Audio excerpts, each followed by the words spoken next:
Is my wife cheating or am I making things a bigger mess? This is not a Reddit story. It was a story that was submitted by one of you guys. It's coming in from Jeremy from Ohio, and it was submitted December 20th, 2025. So it is fairly recent. Hopefully we can help you out with some advice here, or not.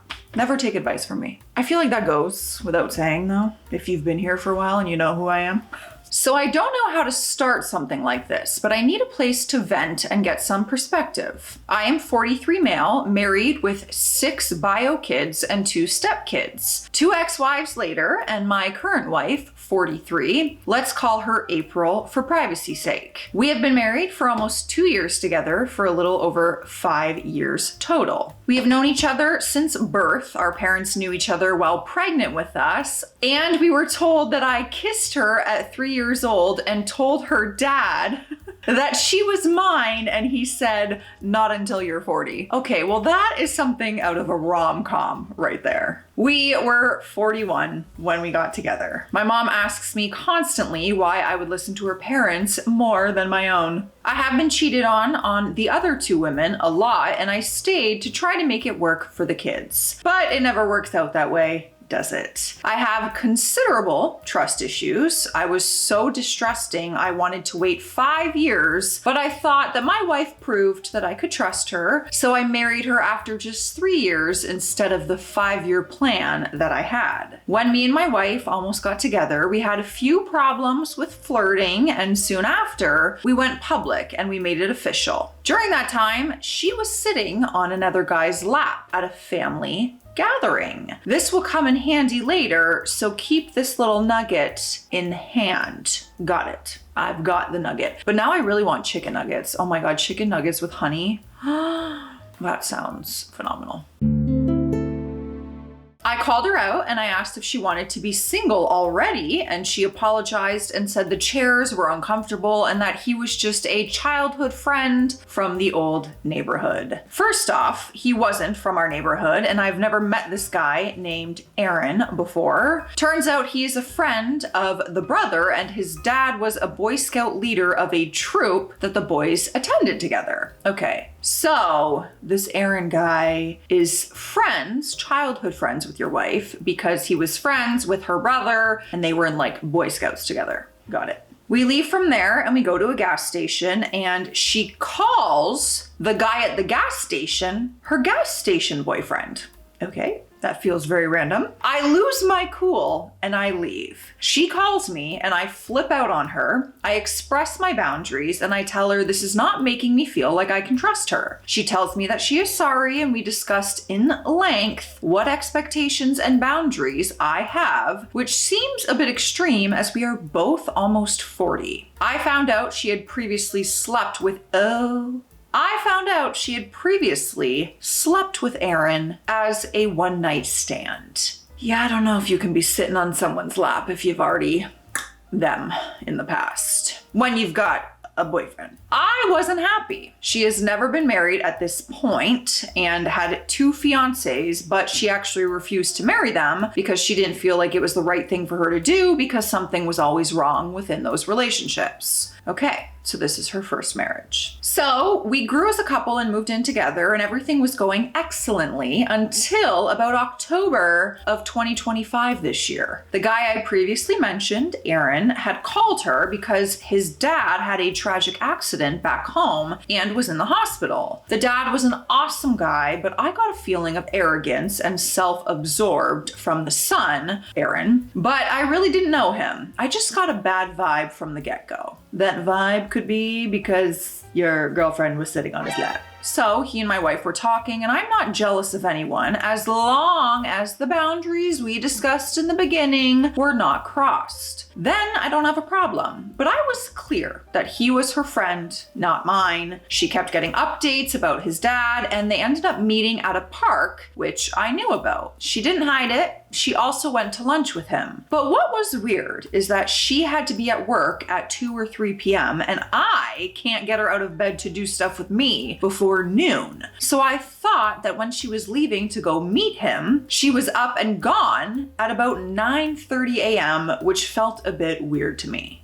okay. I mean, if she's catching up with an old friend, maybe that takes time. But I also wouldn't like if my partner wouldn't get up to spend time with me, ever. She told me where they were going and all that, and her location was on, and I checked it 2 times and she did not lie about it. After that, he tried to befriend me and I shot it down as he tried to talk to me about truck stuff, food, and asking questions as I am a trucker. She brought me the phone and I asked, why does he want to talk to me? She didn't respond. So I answered some of his random questions and I handed the phone back to her. Then I was told that his dad was going to make it. I said that was good to hear. The next time I heard about his dad, he called and said that his dad had a stroke and it wasn't looking good. So he had to come back from West Virginia, where he lives, again. The poor guy was probably exhausted going back and forth like that. Ultimately, his dad passed away after complications happened. I went somewhere before the funeral, but I locked my keys in the car and I asked my wife to just come and get me in her car and we would go to the funeral together.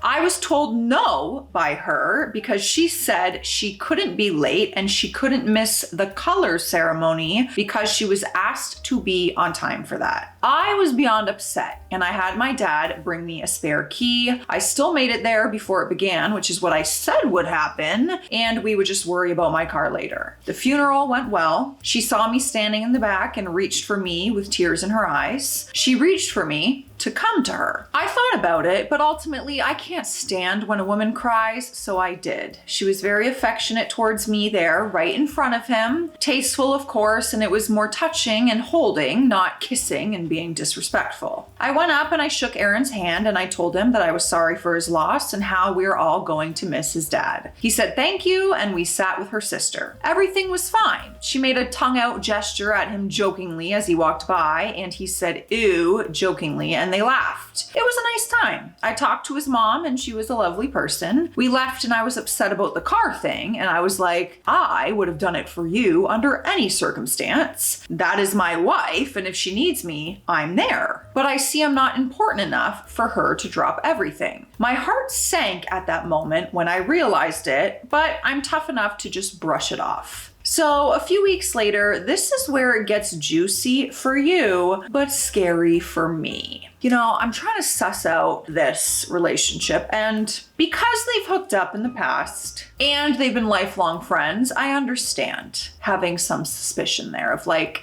you guys aren't just friends, you were intimate with each other, you know? I have lifelong guy friends from childhood and never would that happen. So there's room for suspicions, let's say. But let's continue. I had a wonderful trip planned to Myrtle Beach with a beachfront view from a little apartment deal for 7 days. With our disabled kid gone to respite and the other kids to their respective sitters, it was just me and her for once. We had dealt with a lot before this: money issues, kids, stress from life, just too much in a short time, so we deserved the vacation. So we were just enjoying a much needed drive and time alone. We even took a 3-hour detour just because a highway was closed due to an accident. I got her a 2-book series on the way before we even left the state. She was driving because I drive for a living and I hate driving unless I'm getting paid to do it. We get 1 state away and it starts to get dark. We are in the car and her phone lights up.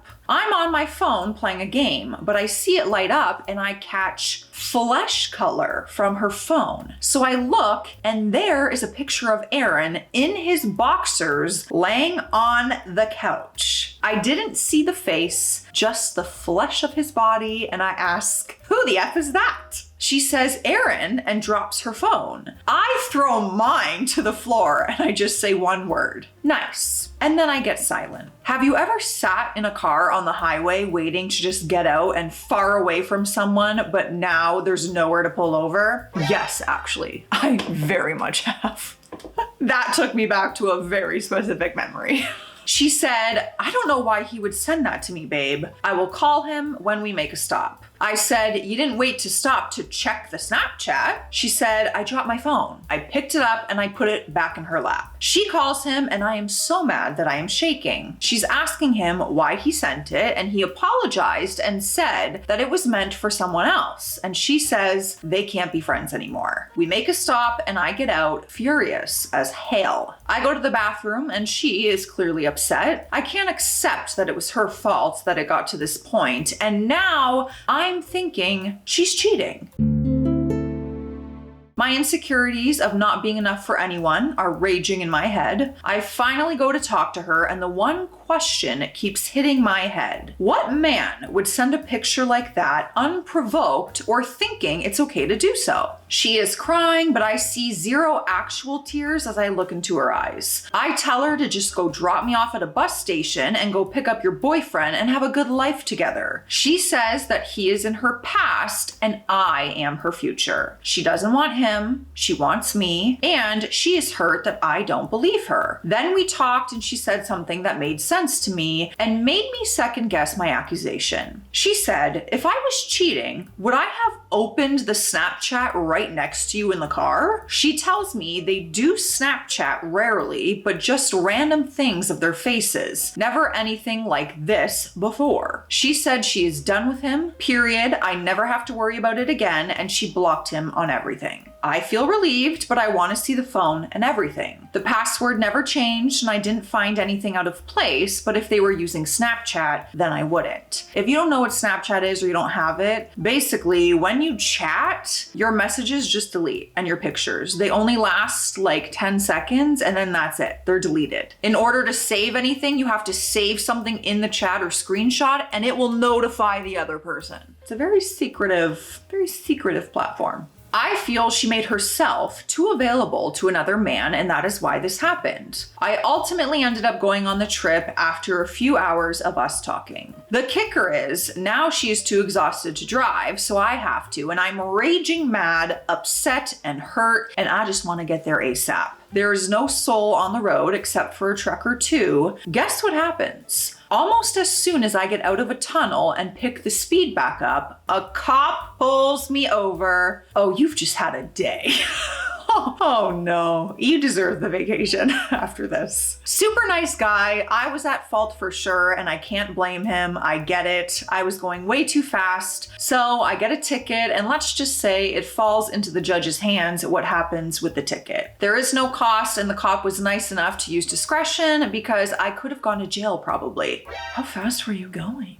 So now I have a ticket from Virginia and I don't have to show up, but I do need to get a lawyer, and that is just more money out the door. I am just done with life at this point. So, on to the trip now. We are having a wonderful time trying to work these things out while on the beach searching for shark teeth. He texts her asking if they can talk. She tells me when we get up to the room after our fun at the beach. She said she didn't want to ruin the moment, but she knew that she had to tell me. It brought everything rushing back. I asked a few questions and you can feel the tension again that had subsided. I said, I thought you were clear with him. She said she was, and she didn't know why he was reaching out. Question. She said she blocked him on everything. He can't text her if she blocked him on everything. Not to pour salt on the wound, but that's not making sense. Oh, next sentence. She says she blocked him, but here it goes again. So she obviously didn't block him on everything. Everything starts to spin. I take a shower to calm down. Once I calm down, we talk and we continue the trip. Well, I don't know. Are we just brushing everything under the rug? I feel like you're just gonna have so much pent up tension unless you actually have a talk and you feel good about what's happening here.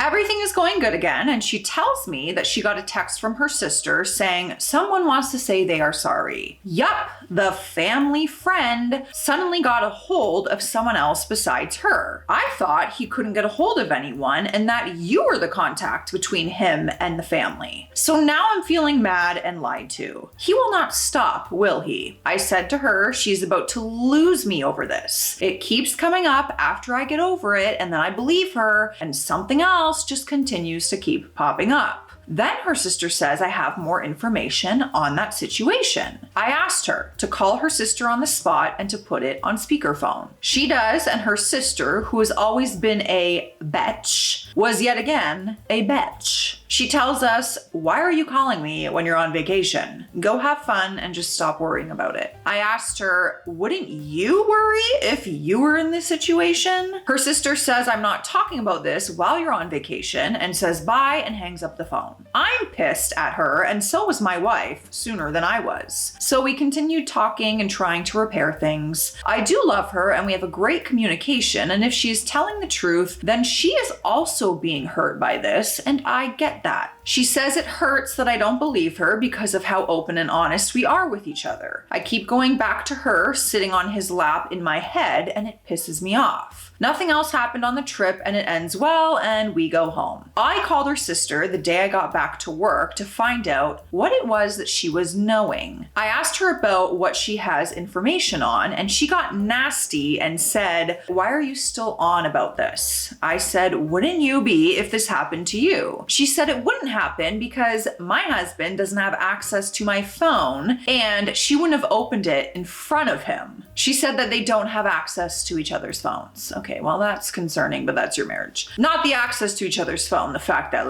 I wouldn't have opened it in front of him. Well, that seems sketchy. Anyways, then she said she's done talking about it and hung up the phone. I said, whatever, woman, and I hung up too. I tell my wife that I'm never speaking to her sister again. I don't care if we were even at her husband's funeral. I wouldn't even give her condolences. I am done with her. Period. She must have yelled at her sister because shortly after that, we got a group text from her sister saying she knows more about what happened. Apparently, she says that Aaron was high when he accidentally sent the picture. That's the riveting information?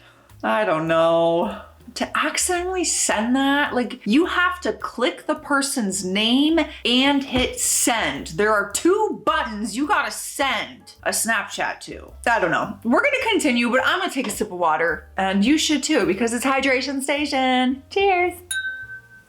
Hi friends, just wanted to say a quick thank you for all the love you guys have been giving me ever since I posted that vlog of the magazine shoot that I did. You guys are so sweet.